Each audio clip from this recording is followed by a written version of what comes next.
Siamo qui per dire basta a questa piaga del turismo sessuale perpetrato da queste signore milanesi over 65 dai nostri poveri bagnini di 18-19 anni. Un'intera generazione messa in ginocchio, quella delle sciure over 65. Questi poveri bagnini che vengono derubati del loro sogno più grande, che è quello che ha un 18enne ligure, che è quello di potersi sedere su questi bei seggioloni, guardare l'orizzonte e scorreggiare senza che nessuno tiri una palla e balla. Invece no, si devono concedere sessualmente a queste sciure soltanto perché sono state attratte dal marketing, no? Che è l'opzione pacchetto, ombrellone, sdraio, colpetto.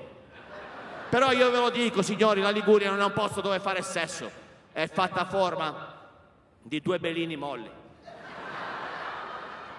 Vai a levante, belino calante. Vai a ponente, belino cadente. Ti ritiri nell'Appennino, dimenticati il belino.